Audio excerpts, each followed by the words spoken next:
Bueno, para nosotros es un privilegio estar aquí de parte de nuestra familia. Es una oportunidad grande en el Señor porque nos conectamos. La verdad es que todos somos familia en la fe y cuando venga Cristo por nosotros, Él nos va a llevar a todos al mismo tiempo. Así que nos vamos como una sola iglesia y yo sé que nuestro trabajo en el Señor tiene grandes frutos, hermanos. Tal vez a veces no lo vamos a ver en esta tierra, aunque el Señor lo prometió que también lo veríamos aquí, pero mucho más allá, hermanos. Y es mejor verlo allá, en la patria celestial, porque allá es eterno lo que Dios nos da.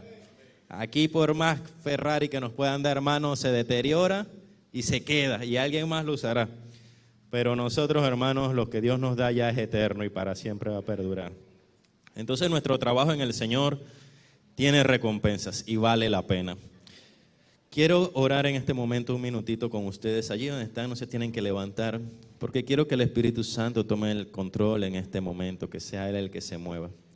Señor Jesús, gracias te damos en este momento, porque tú estás aquí.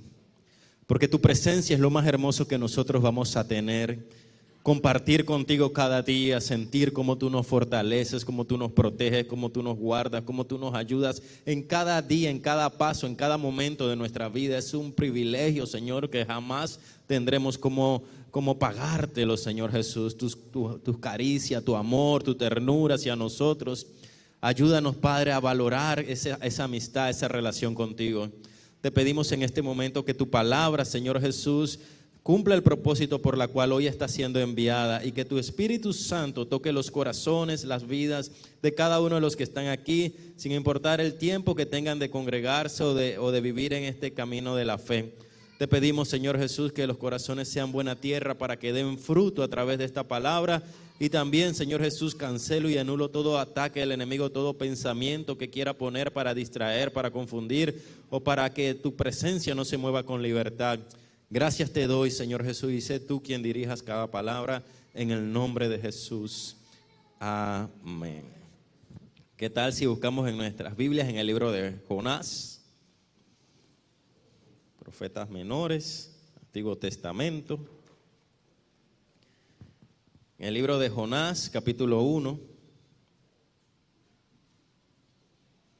Cuando lo tienen, un amén.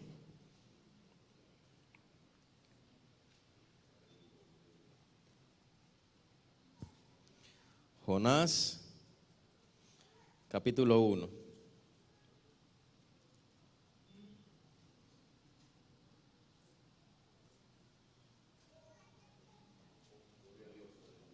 Amén, ya hay un amén por acá, otro amén, 2 amén, 3 amén. ¿Quién lo tiene, hermano? Amén, vámonos con el grupo que lo tiene. Vamos a leer su palabra en nombre del Padre, del Hijo y del Espíritu Santo. Vino palabra de Jehová a Jonás, hijo de Amitai, diciendo: levántate y ve a Nínive, aquella gran ciudad, y pregona contra ella, porque ha subido su maldad delante de mí. Y Jonás se levantó para huir de la presencia de Jehová a Tarsis, y descendió a Jope, y halló una nave que partía para Tarsis, y pagando su pasaje, diga conmigo, y pagando su pasaje, entró en ella para irse con ellos a Tarsis, lejos de la presencia de Jehová. Diga conmigo, lejos de la presencia de Jehová. Pero Jehová hizo levantar un gran viento en el mar, y hubo en el mar una tempestad tan grande que se pensó que se partiría la nave. Y los marineros tuvieron miedo, y cada uno clamaba a sus dioses, y echaron al mar los enseres que había en la nave para descargarla de ellos. Pero Jonás había bajado al interior de la nave y se había echado a dormir. Diga conmigo, se había echado a dormir. Y el patrón de la nave, el capitán de la nave, se le acercó y le dijo: ¿qué tienes, dormilón? Levántate y clama a tu Dios. Quizás Él tendrá compasión de nosotros y no pereceremos. Y dijeron cada uno a sus compañeros: venid y echemos suerte para que sepamos por causa de quién ha venido este mal. y echaron suerte, y la suerte cayó sobre Jonás. Bendice tu palabra en esta mañana, Espíritu Santo, y glorifícate. Esta palabra se llama Jonás 2.0. Estamos en tiempos en los que sí vivimos bajo la gracia y en los tiempos en los que tal vez las cosas han cambiado un poco, ¿verdad? Por tiempo, geografía, historia. Pero la Biblia nos enseña que cielo y tierra pasará, mas su palabra no pasará. Y la Biblia nos enseña que Dios es un Dios inmutable que nunca cambia. Y es el mismo ayer, hoy y por los siglos de los siglos. Así que su objetivo, su propósito, su plan no cambia. Y el plan para nosotros viene inclusive desde el inicio de la creación, para que nosotros siempre estemos en Él y con Él. Podemos ver, hermanos, que este Jonás para nosotros representa más de lo que a veces nosotros consideramos. A veces vemos a un Jonás muy distante y cuando pensamos en Jonás pensamos en un gran pez y pensamos en el error de Jonás. Pero si lo vemos hoy para nuestras vidas, tal vez nosotros somos un Jonás en este tiempo. Tal vez nosotros no hemos entendido el plan de Dios y lo que Dios tiene en su corazón para el alcance de cada rincón de esta tierra, que su gracia se manifieste, su amor y su poder. Por eso hoy quiero compartirte 4 aspectos que nos van a ayudar a nosotros a entender si somos ese Jonás que realmente tiene dones, talentos y capacidades para llevar la palabra de Dios, o si somos ese Jonás que todavía está rechazando el plan de Dios para nuestras vidas. Porque la realidad, hermano, es que todos nosotros desde que nacemos, sin excepción alguna, tiene un llamado y un propósito de Dios. ¿Qué tal si le dice al que está a tu lado, ¿sabes cuál es tu llamado? Míralo, pero míralo a la cara, con esa mirada profunda que le llegue a lo más profundo. Y después, mira, recibe también la mirada del que te está mirando. ¿Sabes cuál es ese propósito para tu vida? ¿Sabes cuál es ese llamado? Y aunque parece una palabra que hemos escuchado muchas veces, la realidad es que no todos los creyentes están viviendo, desarrollando ese llamado y ese propósito. La realidad es que muchas veces miramos y señalamos muy rápido a Jonás. Pero ¿qué tal, hermanos, si nosotros estamos en el mismo cuadro, en el mismo lugar y huyendo de la presencia de Dios? Jonás representa las misiones en el Antiguo Testamento, porque el Señor llamó a Jonás a que llevara la palabra a Nínive. Y aunque el pueblo de Israel estaba bajo oprobio y constante asedio de los de Nínive, que era una gran ciudad, y eran considerados una nación muy feroz y muy agresiva y hacían mucho daños muy feos al pueblo de Dios. El clamor del pueblo para que Dios los libertara se volvió el clamor para que Dios quisiera salvarlos a ellos. Así que se volvió algo contradictorio para Jonás entender que ese no era el clamor. Ese no era la petición, ese no era el horizonte hacia el donde el pueblo estaba apuntando, sino era que cayera fuego y fueran destruidos los de Nínive. Pero el Señor dice, escuché el clamor, así que necesito que tú les compartas y no sean destruidos, en pocas palabras. Y lo primero que quiero que hoy tú tengas en tu corazón, hermanos, es, ¿le he dicho sí al llamado de Dios? He entendido que Dios depositó en mí capacidades, talentos, dones y características, inclusive físicas, emocionales y profesionales, que Dios va a esperar que yo la utilice para su reino, para establecer su verdad, para establecer quién es el Dios todopoderoso que vive en cada uno de nosotros. Hemos entendido que el propósito de Dios va a estar allí hasta que nosotros, hermanos, partamos de esta tierra o hasta que venga Cristo. Porque ya después que venga Cristo, ya no hay por qué predicar, ya no hay por qué evangelizar, ya no hay por qué ayunar, ya no hay por qué las vigilias. El Espíritu Santo ha sido encomendado a nuestras vidas para que ese propósito se cumpla en nosotros.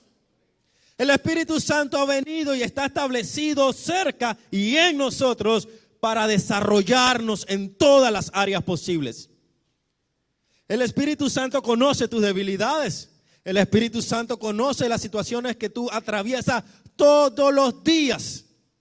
El Espíritu Santo conoce cuando ponemos algunos pretextos para decir yo no puedo o no me siento la persona indicada para tal tarea. El Espíritu Santo sabe hasta dónde podemos llegar y va a insistir día tras día para que lo logremos. Y lo más importante es que no se trata de quién somos nosotros, porque cuando comenzamos a pensar en quién somos nosotros, dejamos de ver el poder de Dios en nuestras vidas. Y allí es donde vienen las limitantes, allí es donde vienen las murallas, allí es donde vienen las cosas que nos hacen pensar, no podemos. Pero si entendemos, hermanos, y vemos a Jonás en otra cualidad, en otra perspectiva, tenemos que ver a un Jonás que era un profeta utilizado por Dios y en el cual Dios confió. ¿Cuántas veces Dios ha confiado en nosotros, hermano? ¿Cuántas veces le hemos fallado a la confianza de Dios? ¿Cuántas veces Dios nos ha dado una palabra confirmada, hermano? El mismo ángel de Dios descendió, la tierra tembló y te confirmó tu llamado, hermano. Y no hemos desarrollado ni una sola gramo o porcentaje de ese llamado. Porque eso es parte de la naturalidad o del ser humano, la carnalidad. Pero nosotros, hermanos, los que vivimos en la fe, vivimos en espíritu y en verdad. Y vivimos agradando a Dios con nuestras acciones, no solo con nuestras palabras. Así que Jonás tenía talentos, dones, capacidades únicas. Pero cuando el Señor lo llamó para confirmar el propósito, el trabajo que tenía que hacer, comenzó a chocar con lo que eran los principios de Jonás. Hermanos, nosotros crecemos con principios que a veces se nos enseña por la familia. Algunos venimos de familias que jamás conocieron a Cristo, así que los principios que nos enseñaron, aunque no digo que sean malos, porque son principios de respetar a adultos, principios de no hacer daño, no robar, esto y lo otro, son principios buenos, pero a veces son principios que necesitamos modificar en el Señor. Porque cuando el Señor nos enseñaba, nos hablaba de dar la otra mejilla, para romper principios que tenían que cambiarse, para decir, pero si tienes que perdonar, ¿cuántas veces hay que perdonar? Bueno, 70 veces 7. Principios que tienen que ser cambiados para ver el plan de Dios. Jonás estaba luchando con principios de él, porque él no entendía cómo estas personas podían también tener el amor y el perdón de Dios. Cómo estas personas iban a ver el respaldo aun cuando ellos estaban siendo los afectados. Pero el propósito y llamado de Dios, hermano, no se condiciona a lo que nosotros queremos. Dile al que está a tu lado. El propósito y el llamado de Dios no se condiciona a lo que yo quiero. Se condiciona al plan de Dios. Se condiciona a la voluntad de Dios. Por eso el mismo Señor Jesucristo en la tierra dijo, hágase tu voluntad al Padre. Hágase tu voluntad. Y lo volvió a enfatizar cuando dijo, bueno, si es de que esta copa no pase, que se haga pues. ¿Cuántas veces nosotros en el llamado queremos acondicionarlo al mejor llamado? Pero el llamado que no sufre, no padece, no pasa nada. Y allí entendemos, hermanos, que el mismo Jesús le dijo, los enviaré a ustedes, a los discípulos, como ovejas en medio de lobos. Y esas palabras son palabras de pensar, hermano.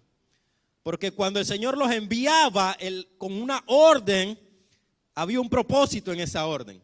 Pero también había una advertencia de lo que ellos tendrían que confrontar. Pero esa advertencia tenía un respaldo también. Un respaldo de que el Señor iba a estar allí con ellos.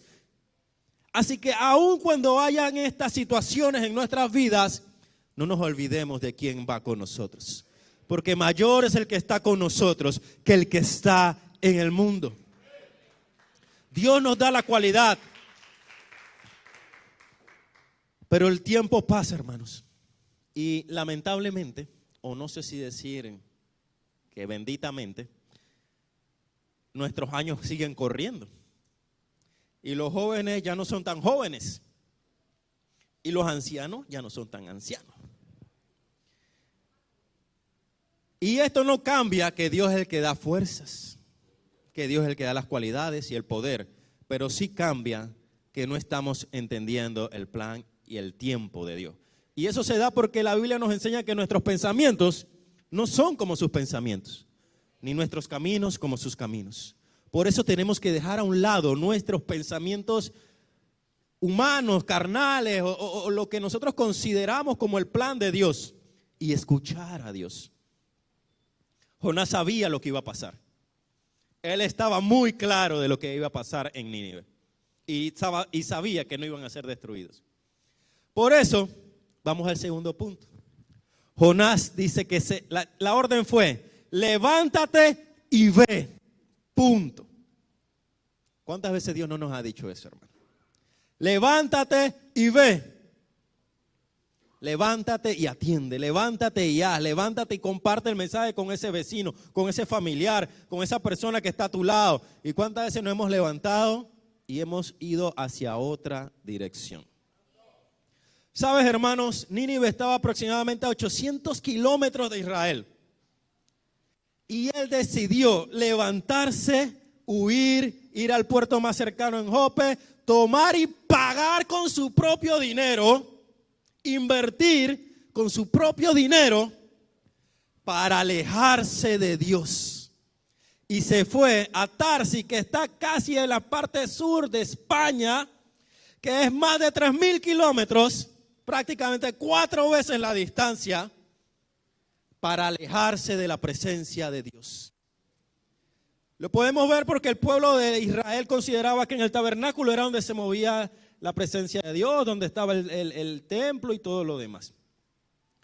Pero él decía, entre más parte de la tierra de Israel, que es la tierra considerada el pueblo de Israel, no el pueblo de Dios, entre más parte de esta tierra, tal vez ya el Señor no me va a encontrar, no me va a buscar, no me va a pedir nada. Pero se equivocó. Dile al que está a tu lado, no te equivoques.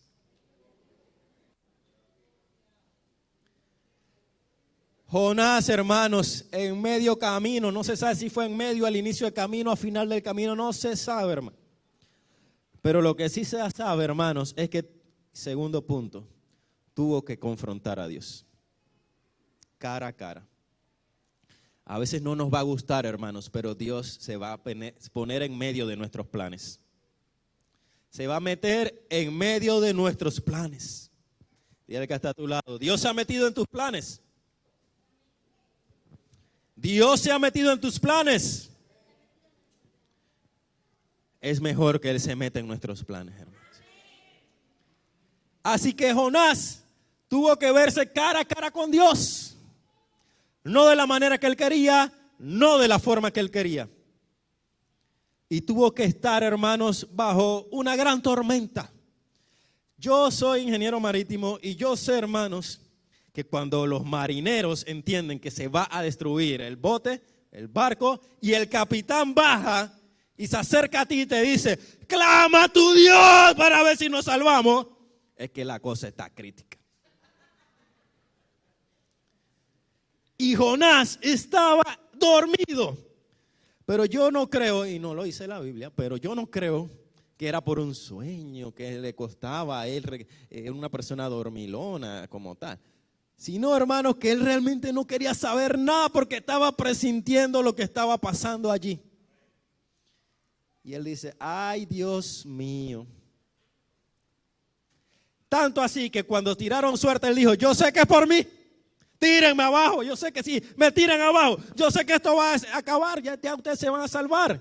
Él estaba consciente de lo que estaba pasando, era Dios. Y ustedes se imaginan esa tormenta, esos vientos, esos rayos, estas cosas pasando ahí y la desesperación. Y Jonás diciendo, ¿qué hice, Señor? Soy culpable de lo que le pasa a esta gente aquí. Porque tenemos un Dios de poder, hermanos. Pero a veces no vemos a ese Dios como debería ser.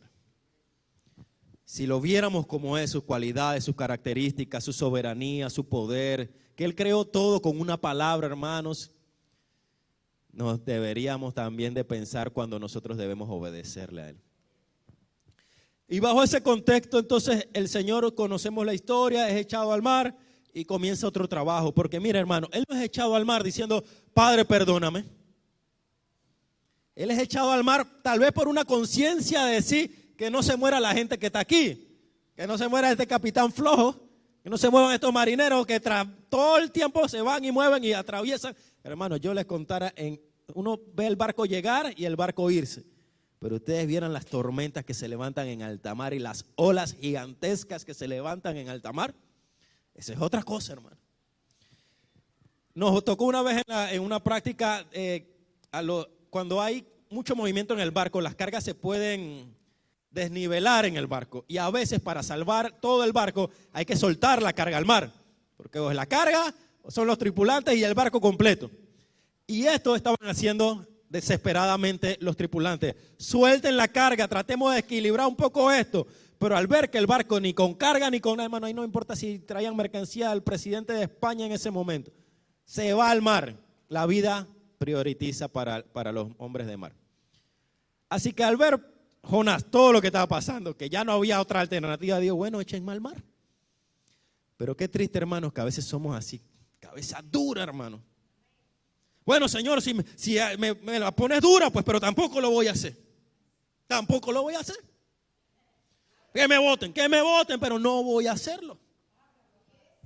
Me enfermo, pero no lo hago. ¿Qué pasa lo que sea? No voy, no lo hago. Cabeza dura, hermano. Jonás lo tiraron al agua con cabeza dura. Y el Señor dijo, espérate que el trato no ha terminado. Un gran pez. 3 días de trato ahí. El cuartito frío para Jonás. 3 días, hermano, de ayuno obligado. 3 días, hermano, donde él pasó páramo. No porque Dios fuese malo, hermanos, sino que a veces nosotros no nos damos cuenta del potencial grande que hay en nosotros.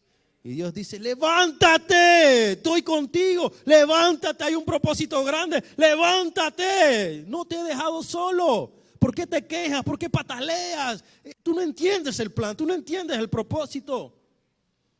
Y nos quejamos y nos quejamos y nos quejamos. Y aún así, Jonás sabía quién era su Dios. Pero aún hasta la muerte estaba dispuesto con tal de no ir, hermano. Pero el pez lo salva, porque lo salva, pues si se iba a morir ahogado, ¿qué más iba a hacer? Tirarlo abajo era decir que se iba a morir, para que estén claros, hermano.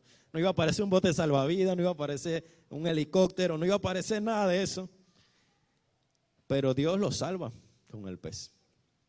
Pero lo trata también. ¿Cuántas veces Dios no nos ha tratado? Dile que está a tu lado, gracias, Señor.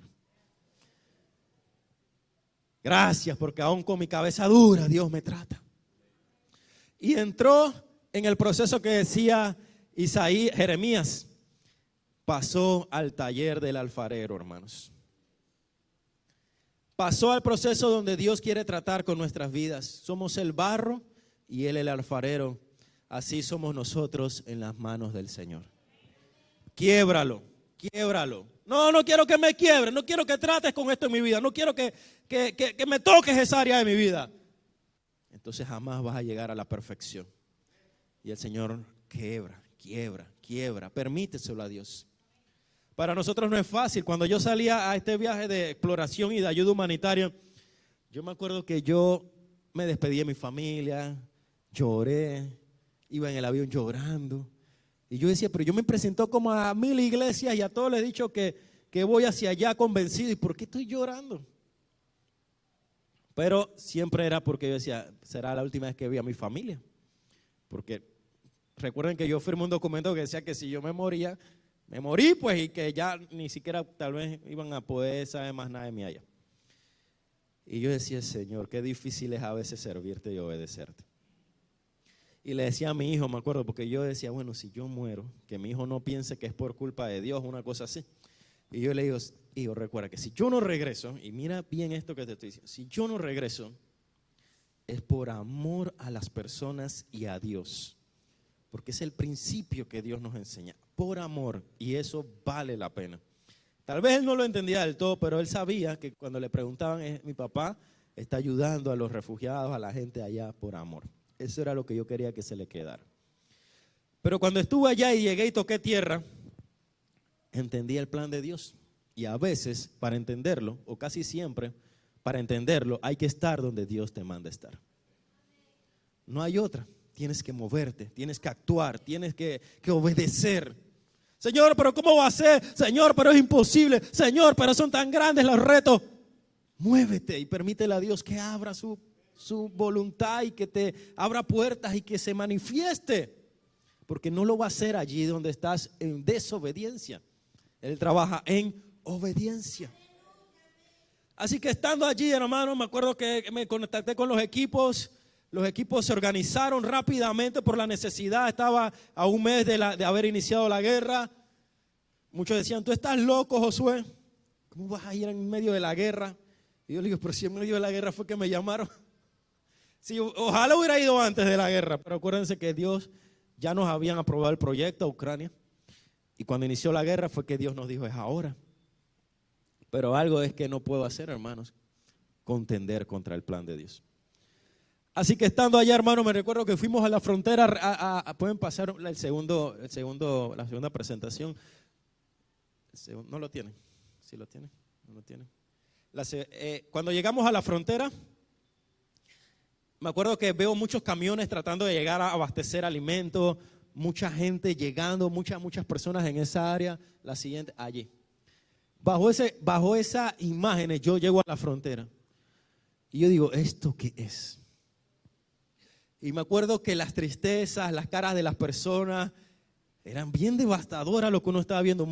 Casi no habían hombres, mujeres y niños en su mayoría, por la prohibición de que el gobierno puso ley marcial, no pueden salir los hombres mayores de 18, nada más los de 10. Entonces las mamás estaban tratando de sacar a todos los muchachos antes de cumplir los 18, lo más rápido. Mucha desolación, muchos llegaron acabó de saber que sus padres habían muerto, muchos hijos les tocó ver a sus padres y dejarlos tirados allí y salir lo más rápido de las zonas de bombardeo. Era un cuadro muy, muy difícil, hermanos. Y yo nada más decía, Señor, ¿qué puedo decir yo aquí? Pero me acuerdo que el Señor lo que nos hablaba ayer era decirle, que me conozcan. Ustedes saben quién soy yo, que me conozcan. Y me acuerdo que a veces habían alarmas de bombardeos, de esto, cerca de las zonas donde estábamos. Y me acuerdo que todos los equipos misioneros que estaban en esa zona decían, hay que esperar hasta que podamos sacar y llenar todos los vehículos con los refugiados. Hasta que eso no pase, no nos vamos. Puede haber riesgo, pero lo vale. Así que nos quedamos y yo decía que me siento orgulloso de trabajar con gente que aún sabiendo que está bajo riesgo, entienden que hay una prioridad de que estas personas conozcan a Cristo. Y cuando subíamos a esos niños, a esas mujeres y los llevábamos, solo era lágrimas, dolor, tristeza. Ellos no conocían el idioma de Rumania, teníamos que tener traductores que no podían con toda la gente al mismo tiempo, respondiéndole todas las preguntas. Nos poníamos a orar, llegábamos a los centros de refugio, tratábamos de llevar a los heridos a los hospitales, a los demás a atenderlos y darles alimentos, ropa, etcétera. Y era un cuadro muy, muy fuerte, hermanos. Pero allí yo entendí y dije, gracias, Señor. Porque mi nación no está pasando una crisis como esta. Pero aún en estos momentos mi nación puede decir presente. Y podemos ayudar a aquellos que lo necesitan. Tal vez Jonás no entendía, hermanos, que estas personas en ese momento necesitaban también perdón, porque Dios los ama, fue el creador de ellos. Pero a veces en el taller del alfarero, no a veces, siempre vamos a necesitar ser moldeados como Él quiere que nos moldemos. Y va a conllevar, hermanos, aún riesgos, esfuerzos, invertir, dar más de uno, pero lo vale. Vale la pena. Estando allí también en esos centros de refugio, me acuerdo que había tanto trabajo, porque habían tantas personas, y voy terminando con esto, que no podíamos atender tanto. O sea, éramos, póngase que 12 misioneros y habían como 400 refugiados. Eran demasiadas personas que tuvimos que comenzar a pedir voluntarios que vinieran, pero los voluntarios tenían cierta hora en la que se iban. Y cuando ellos se iban, el trabajo se hacía más cargado. Entonces, en las noches era muy triste la noche porque los llantos de las madres se escuchaban más. Y a veces simplemente nos tocaba orar porque eran desgarradores. se enteraban de que se murió su hijo, se enteraban de que no iba a llegar de regreso los otros familiares. Eran situaciones muy difíciles, no tenían nada, no sabían qué iban a pasar con ellos. En el día uno las veía las madres más fuertes, aquí ayudando a los niños, dándole ánimo. Pero cuando ya de alguna manera los niños se dormían o ellas ya como que analizaban bien lo que estaba pasando, colapsaban. Y me acuerdo que los equipos íbamos, orábamos por ella, después íbamos al otro cuarto, orábamos por la otra madre, a veces eran 3 al mismo tiempo, y escuchábamos lo que estaban viviendo, el dolor, la tristeza, abusos sexuales que habían tenido en el camino. Y era un cuadro tan triste que decía cómo a través del dolor hay más dolor. Y orábamos y le hacíamos hablar del Dios que aún en medio de ese dolor quería acercarse a ellos. Y me acuerdo que al llegar una noche al cuarto donde yo me quedaba, yo estaba bien cansado, realmente bien cansado. Y yo esos cansancios que tú llegas y tú prácticamente pones la cabeza donde sea y ahí te quedas dormido. Y cuando yo llego me siento en un sofá que había y digo, Señor, qué difícil. Miro hacia arriba así como al techo, como que Dios mío. Y me acuerdo que comencé como a salirme un líquido por la nariz y yo dije, ay, a la vida, Señor, ¿qué está pasando aquí? Y cuando veo era sangre. Pero qué raro esto. Yo lo hago así, sale más chorro, pero un chorro más fuerte de sangre. Yo voy al baño y me comienzo a poner así que salga la sangre por el cosa del baño. Y me quedo ahí como 10 minutos. Yo digo, no, hombre, yo me voy a desangrar aquí, ¿qué está pasando? Y yo llamo a mi madre, que ella es doctora. Creo que estaba dormida. Yo, mire, me está pasando esto. Y ella dice, no, esa es la presión, no sé qué cosa. Ve al médico ya. Y yo digo, son como las 1 de la mañana ya. Yo voy al médico. Yo quiero es dormir. Señor, en tu mano yo encomiendo mi espíritu y me tiré en la cama con un pañuelo en la cara y me quedé dormido. En la mañana me levanté el pañuelo todo lleno de sangre. Y yo digo, bueno, ahora voy para el hospital. Y digo, no, hombre, no, si ya sobreviví la noche, ¿qué voy a hacer al hospital? Me voy para el centro de refugio. Cuando llegamos al centro de refugio, están todos los equipos, habían como de los 12, habían como 8. Y están todos unos sentados así con la cabeza como si estuviera cansado, otro mirando así como una cuchara, así como perdido, así como que todos estaban cansados. Y yo digo, bueno, hoy sí no va a ser un día tan productivo tal vez. Pero me acuerdo que llegó un misionero, nos mira y nos dice, ya veo lo que falta aquí. Aquí falta que aprendamos a sonreír aun cuando estemos cansados, y una buena taza de café. Y me acuerdo que uno dice, bueno, que comience por el café. Y así, esta misma expresión de risa fue lo que nos alegró a todos. Y nos tomamos nuestra taza de café y al trabajar con los refugiados. Y cada vez que nos topamos en el pasillo y nos veíamos, ¿cómo está esto y lo otro? Y dicen, ¿quieres esto? ¿Qué le puedo ayudar? Vamos por aquí, vamos por allá. Y yo los veía, y ellos me veían, decía, porque entendíamos que había algo que prioritaba aún sobre nuestro cansancio. Y era bonito trabajar con personas que lo entregan todo, que entienden que el Señor tiene que manifestarse. Bajo esos conceptos y esos principios nos tocó que en las mañanas orábamos para descansar de tantas cosas. Uno ve y escucha cosas de la guerra que te pueden hasta traumar, hermanos. A veces me costaba conciliar el sueño a veces. Pero en las mañanas orábamos y hacíamos tiempo de adoración. Y aunque no todos habían moldovos, habían rumanos, habían ucranianos, habían varios misioneros o personas traductoras en ucraniano. Pero me acuerdo que recibíamos familias cristianas, pentecostales, que hablaban en lenguas, ucranianos, que salieron por la situación. Y estando allí, me acuerdo que estábamos adorando a Dios y nosotros llevamos informe de todo lo que la condición, el historial de cada persona que teníamos ahí. Y llegaron esta familia ucraniana, cristiana, y se postraron así en el altar y levantaban sus manos y adoraban a Dios y hablaban en lenguas. Y yo los veía y yo decía, Señor, ¿cuánto a veces nos falta?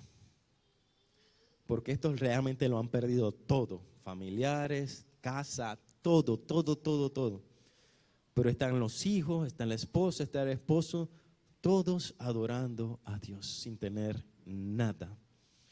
Y ahí yo decía, ¿cuántas veces, Señor, he sido tan malagradecido contigo que no siento ni ganas de alabarte, ni cantar, ni decir nada en la iglesia?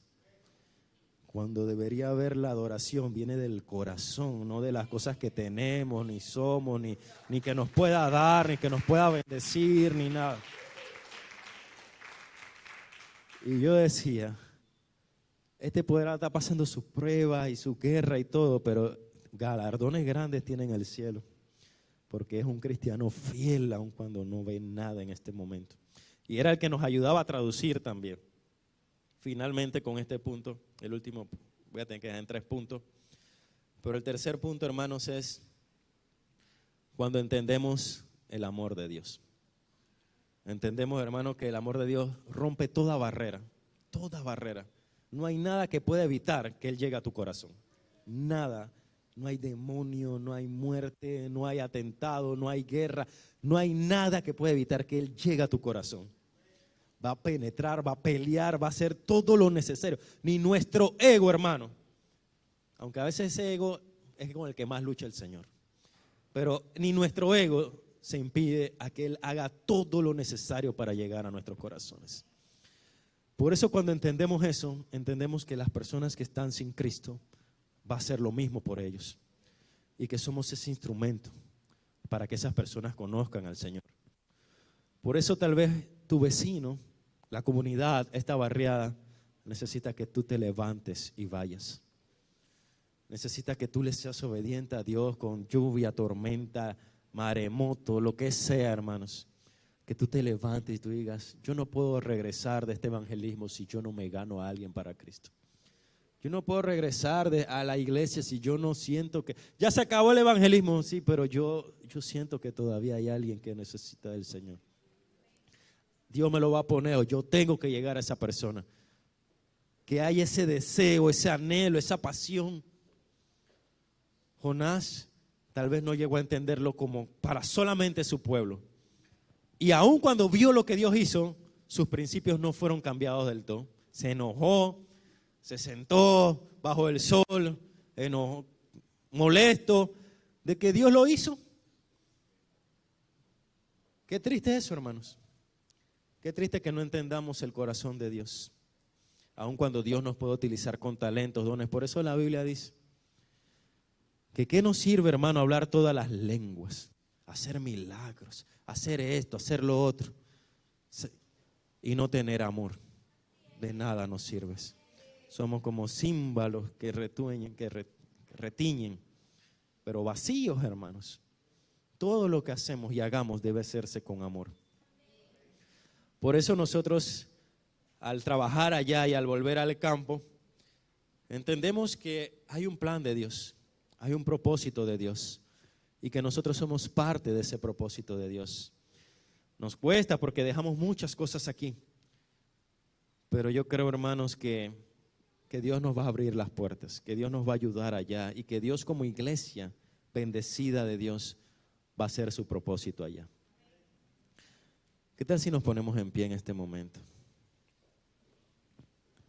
¿Sabes?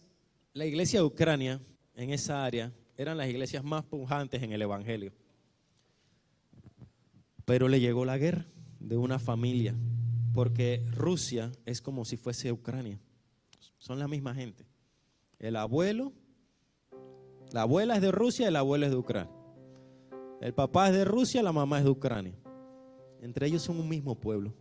Están entrelazados en todos los aspectos. Así que ellos jamás pensaron. Nosotros tenemos una familia acá que le decíamos, están informando de que van a atacar a Ucrania. Los ucranianos nos decían, ellos jamás se van a atrever a atacarnos. No le hagas caso a esas noticias. Y yo la llamé cuando ya confirmaron el ataque. Y ella llorando me decía, jamás hubiéramos pensado que ellos nos atacarían a nosotros. Jamás. Nosotros jamás pensaríamos que alguien pudiese hacer un mal a Panamá y que las iglesias tuvieran que despertar. Y aun cuando destruyeran la iglesia, aun cuando estuvieran atacando, aun cuando nuestras familias tuvieran que salir de la nación, los que se quedan tuvieran que seguir glorificando el nombre de Dios. ¿Sabes? En una de esas veces que estábamos enviando convoys para Ucrania, estamos atendiendo una zona en la que las iglesias están destruidas. Los pastores siguen predicando, siguen evangelizando, siguen haciendo su trabajo, los líderes también. Pero me acuerdo que en una ocasión los pastores que están allá me dicen: Josué, vamos a entrar. Yo le digo: gloria a Dios, porque no me dejaban pasar. Y eran 4 pastores de iglesias grandes allá. Y yo llamo a mi cobertura allá, porque allá yo tengo una cobertura que yo no puedo desobedecer. Y yo le digo: mira, voy a entrar a Ucrania, dame el go. Y él me dice: uy, Josué, ellos van a una zona difícil. Si fuera una zona menos complicada, puede que sí, pero no queremos hacernos responsables de que te mueras allá. Y yo le digo: pero si para eso vine, no a morir, pero a ayudar. Y ellos: no creo, no me hacer responsable. Llamé a Panamá al director de misiones, envíele un correo, una carta, para que ellos sepan que los riesgos son parte de esta misión. Le mandaron el correo de la carta y lo volvió a llamar. ¿Lo vieron? Sí, lo vimos. Pero no vamos a proceder con eso. Habrá otra oportunidad, Josué. Y entonces yo le informo a los pastores, me dicen: bueno, tenemos que entrar, ya corrió el tiempo. ¿Te dejaron? Me dejaron. Y ellos se ríen y que ni modo. La siguiente, vámonos. Y los 4 pastores se suben, son como mulas llenas de alimentos y provisiones, ropa, sábanas, medicamentos, Biblias. Y yo lo veo riéndose y yo digo: pero ¿ellos a dónde creen que van? Y se van despidiendo como que... O sea, yo creía estar loco por venir aquí, pero con una sonrisa no voy a entrar tampoco a Ucrania. Y me decía otro pastor que se quedaba ahí y me decía: mira, Josué, lo que pasa es que allá adentro hay amigos, colegas, pastores, que cuando nosotros llegamos a las iglesias, que son las que distribuyen a las comunidades las cosas, ellos nos ven como la respuesta en sus oraciones. Nos ven como ángeles que llegan y provisionan y dan lo que necesitan. Y siguen orando porque ven valentía, no tienen temor. Los equipos llegan contentos, abrazándole, motivados, diciéndole: sigan adelante, estamos con ustedes. Y eso dice que les da nueva fuerza a las iglesias, a los pastores allá. Y yo decía: wow, Señor, si se muere, explota ese convoy. 4 pastores murieron allí en un solo momento. Pero ninguno va triste, ninguno va preocupado, tal vez como yo hubiese pensado. Y creo que a veces las cosas pequeñas que podamos hacer son grandes para otros, para seguir en el camino de la fe, para ver a Dios de muchas maneras. Parece mínimo tal vez para nosotros dar una ofrenda, orar, pero cuántas oraciones nos protegieron a esos pastores ida y vuelta de esos lugares de bombardeo, o protegen a los que están allá constantemente. Aún así, esos pastores ahora están ganándose a los rusos, a los que los han matado, han bombardeado. Ahora ellos le están entregando tratados a los soldados. Los civiles van y le entregan cuando están atacando o ya ocuparon la ciudad. Ahora ellos van y se acercan a los rusos y les entregan tratados y les oran por ellos y les comparten el mensaje del Señor. Tal vez Jonás no hubiera hecho eso, porque sabemos que lo hizo por obligación. Pero Jonás 2.0 deben ser cristianos que están listos para amar a aquellos que los odian y saber que aun cuando nos ataquen o nos hagan mal, nosotros nos respondemos igual. Por eso te dejo con esto, porque tal vez eso exprese un poco el por qué hacemos esto y el por qué llevamos el mensaje de Cristo.